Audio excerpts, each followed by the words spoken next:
नमस्कार, रामकृष्ण हरी.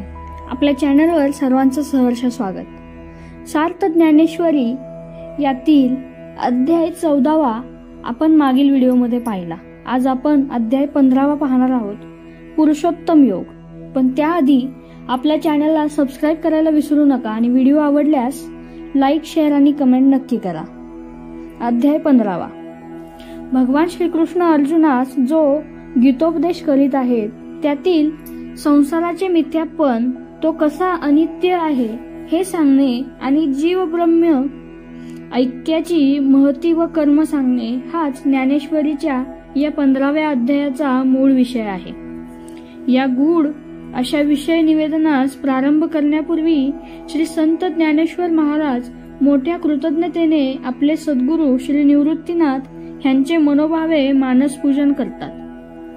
आपल्या सद्गुरूंच्या चरण पादुका हृदय सिंहासनावर प्रतिष्ठापित करून ते सविनय त्यांचे भावपूजन करतात. श्री गुरुदेवांची भावपूजा हीच जणू काही गुरुसेवा करून ते त्याच्याकडे पुढील विषयांच्या रसाळ निरूपणासाठी सद्गुरूंचा कृपा आशीर्वाद मागतात.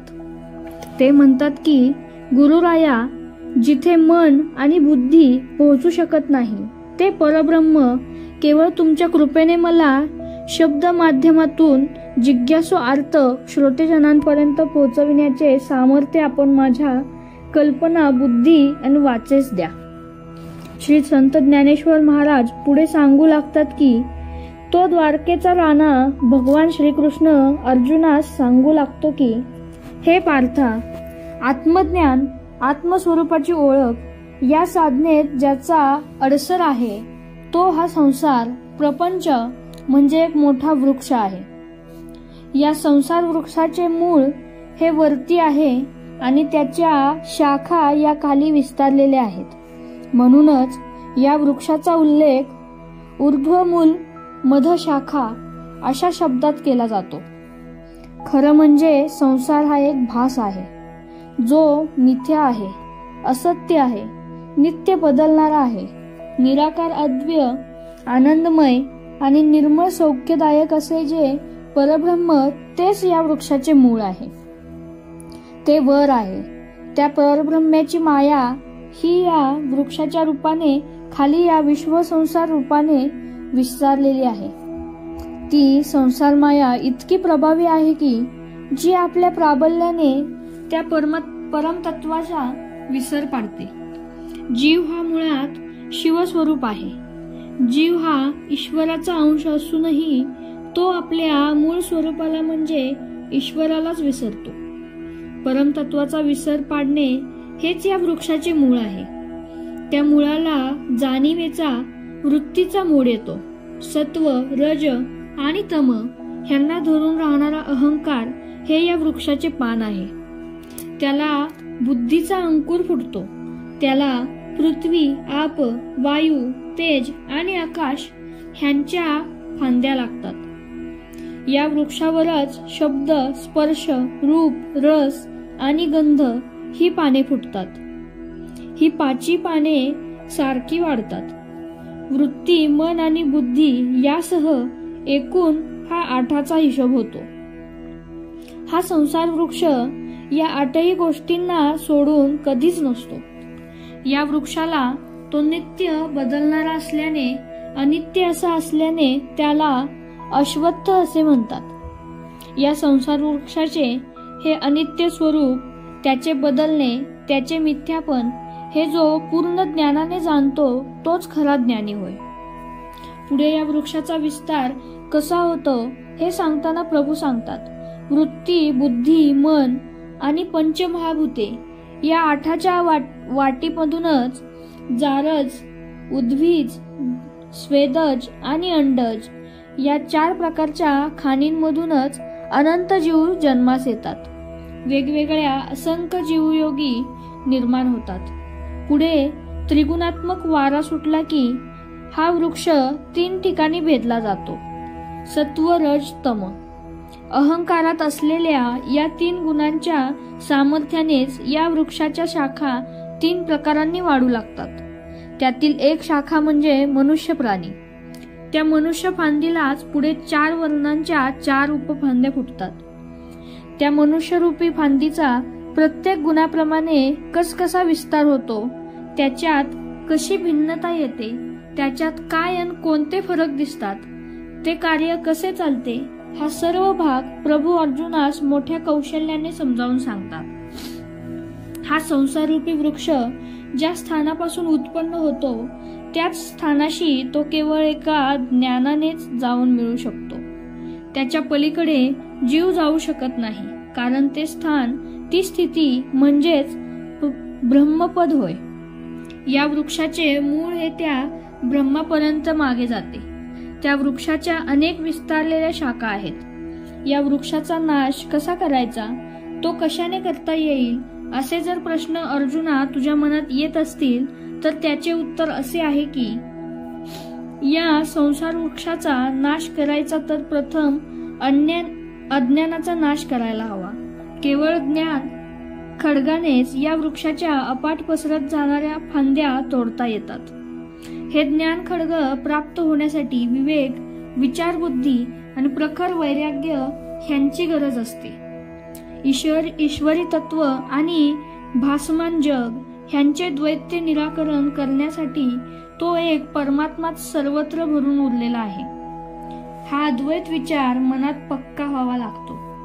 अज्ञानाची निवृत्ती ही ब्रह्मचैतन्याच्या ज्ञानाशिवाय होत नाही.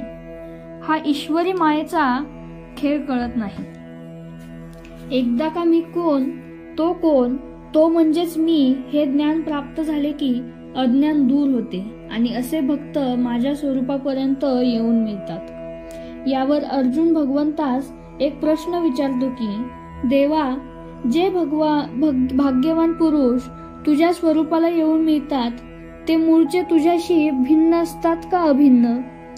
अर्जुनाच्या या प्रश्नाचे उत्तर देताना भगवान त्याला सांगतात, अर्जुना, खरं म्हणजे मी जीव, आम्ही वेगळे नाही, एकच आहोत. मीच जेव्हा जीव म्हणून जन्म घेतो तेव्हा त्या जीवाला तो जीव म्हणजे मी हे आत्मज्ञान राहत नाही, तर त्याने धारण केलेल्या पंचमहाभूतांच्या शरीरालाच देह म्हणजे मी असे मानत सुटतो. तिथे ईश्वरी तत्व आणि जीव ह्यांच्यात भेद निर्माण होतो. तो केवळ शुद्ध भ्रम आहे. ज्यावेळी देहामध्ये ते परम चैतन्य आत्मरूप घेऊन प्रवेश करते तेव्हा प्राण्यांचा जन्म होतो. परत जेव्हा ते आत्मतत्व देहाला सोडून जाते तेव्हा देहाचे पतन किंवा मृत्यू झाला असे मानले जाते. जन्म आणि मृत्यू या जीवाच्या देहाच्या अवस्था आहेत, त्या आत्म्याच्या नाहीत. तो सदैव नित्यमुक्त आहे. हे ज्ञान केवळ ग्रंथपठनाने प्राप्त होत नाही, तर त्यासाठी अशा पुरुषाला, ज्ञानी भक्ताला माझी ही विश्वव्यापकता, माझे अभिन्नत्व हे पटावे लागते. जीव आणि शिव हे एकच आहे हे खरे आत्मज्ञान व्हावे लागते. भगवंत याच्यानंतर अर्जुनाला सांगतात की अर्जुना, या संसारात 2 पुरुष वस्ती करून राहतात. ते 2 पुरुष म्हणजे क्षर आणि अक्षर. सांख्य मतवादीच्या मताप्रमाणे गवताच्या काडीपासून जे जे काही आहे ते म्हणजे क्षर पुरुष. यालाच कोणी विश्व अथवा जग असेही म्हणतात. 36 तत्वांचे क्षेत्र म्हणजे क्षर पुरुष म्हणजेच क्षेत्र. हा भाग मी यामागे सांगितला आहे. जीवभाव आणि चैतन्य भाव ह्या दोन्हींचे मिश्रण म्हणजे क्षर पुरुष होय. आता अक्षर पुरुष, तो स्वतःलाच जाणत नाही. आपणच ते आत्मतत्व आहोत हे त्याला कळत नाही. मातीच्या ओल्या गोळ्यात माती असते पण आकार नसतो. अक्षर पुरुष हा तसा असतो. या अक्षर पुरुषापासूनच विश्व आणि जीव, चैतन्य ही वेगळी होत राहतात. तसं जर झालं नसतं तर याला ब्रह्म असं म्हणता आलं असतं. कारण ज्याचा कधी क्षर होत नाही त्यालाच अक्षर म्हणणे हे योग्य आहे ना. अर्जुना, या क्षर आणि अक्षर या अवस्थापनात खऱ्या नाहीत. त्यांच्या वर चढ असते ते ज्ञानतत्व. अज्ञानाचा नाश करून ते ज्ञान स्वतः जिथे हरपून जाते ती आहे उत्तम पुरुषाची अवस्था. हा उत्तम पुरुष या दोघांपेक्षा वेगळा आहे. निरुपाधिक चैतन्य म्हणजे हा उत्तम पुरुष. एकदा का हा पुरुष उत्पन्न झाला की क्षर आणि अक्षर या दोघांनाही तो मागे सारतो. मी ब्रह्म आहे या ज्ञानावर तो आला म्हणजे आपोआपच त्याचे देह म्हणजे मी हे अज्ञान नाश पावते आणि ब्रह्म याची त्याला अनुभूती येते. यानंतर मी देह नाही तसाच मी ब्रह्म आहे हे ज्ञान सुद्धा जिथे शिल्लक राहत नाही तेच परमपुरुषाचे लक्षण आहे. या सर्व गोष्टी केवळ माझ्या एका भक्ती किंवा उपासनेशिवाय समजत नाहीत. मद्रूप झाल्याशिवाय माझ्या भक्तांना माझी खरी भक्तीही करता येत नाही. अर्जुना, मला ओळखणे, मला जाणणे, माझी भक्ती करून अनन्य भावे शरण येणे हेच वेदशास्त्रामधले परमगृह्य ज्ञान आहे. ते केवळ सख्य भावापोटी मी तुला निवेदन केले असे भगवान श्रीकृष्ण अर्जुनास पुन्हा पुन्हा सांगतात. असे सांगून संत ज्ञानेश्वर महाराज 15व्या अध्यायाच्या कथाभागाचा शेवट करतात. अध्याय 15 इथेच संपला. धन्यवाद.